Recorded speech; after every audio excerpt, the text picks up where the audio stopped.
अगर कोई डीएम खड़ा है और कोई सांसद खड़ा है तो दोनों में से बड़ा कौन है?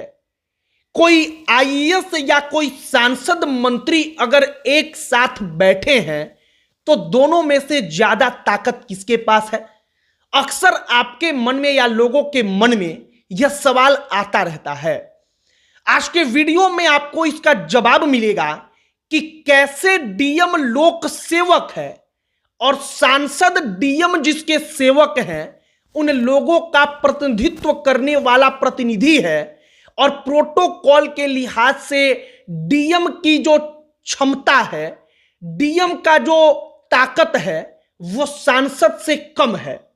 आपको इस वीडियो में हम पूर्ण जवाब देंगे कि आखिरकार लोक सेवक और जनप्रतिनिधि में कौन बड़ा होता है और कैसे डीएम जिले का मालिक तो है लेकिन सांसद के आने पर या किसी भी जनप्रतिनिधि के आने पर जो प्रोटोकॉल कहता है उस लिहाज से उनको खड़ा होकर उसका स्वागत करना होता है और उसको कुर्सी भी ऑफर करनी होती है।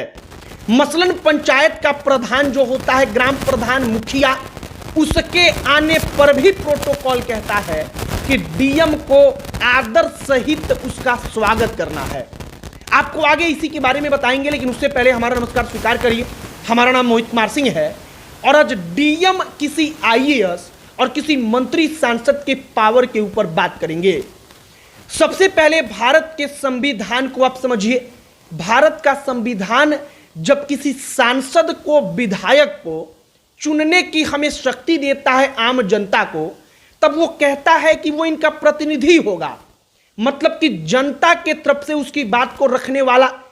और जो आईएएस आईपीएस बनते हैं वो लोक सेवक की श्रेणी में आते हैं, मतलब कि वो जनता के सेवक हैं और दूसरा जनता का प्रतिनिधित्व करने वाला है।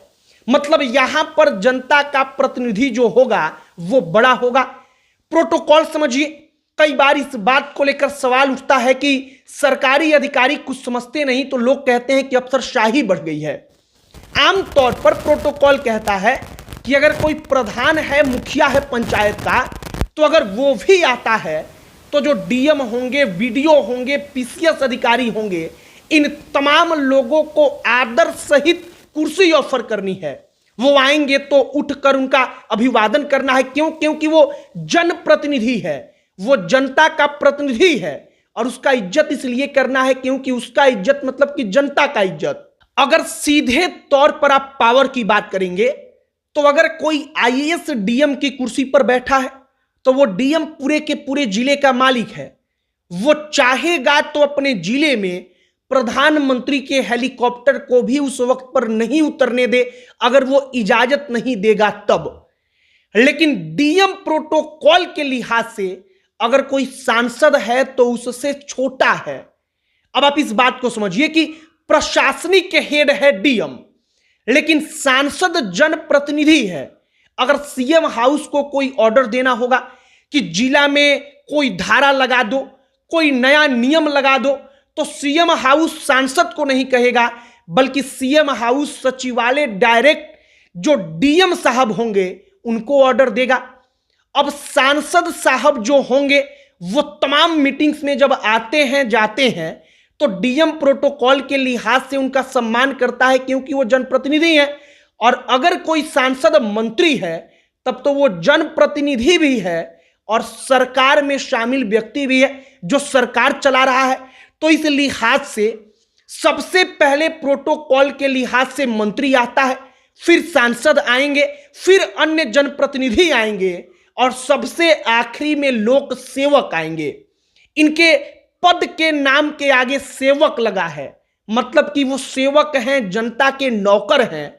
और जो भी नेता है जिसको डायरेक्ट जनता चुनती है वो जो है वो जनप्रतिनिधि होने के नाते प्रोटोकॉल में आगे है।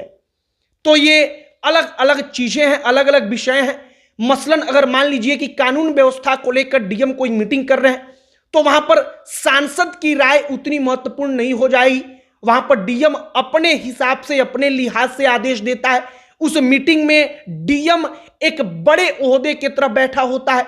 अगर मान लीजिए कि उस सांसद के क्षेत्र में, संसदीय क्षेत्र में कोई मामला है, कोई समाज से जुड़ा मामला है, वहां पर कोई मीटिंग हो रहा है तो वहां पर ऑटोमेटिकली जो सांसद होंगे, जो जनता के प्रतिनिधि हैं, उनकी बातों को तवज्जो मिलनी शुरू हो जाएगी और इसी प्रकार से ये तमाम चीजें चलती हैं।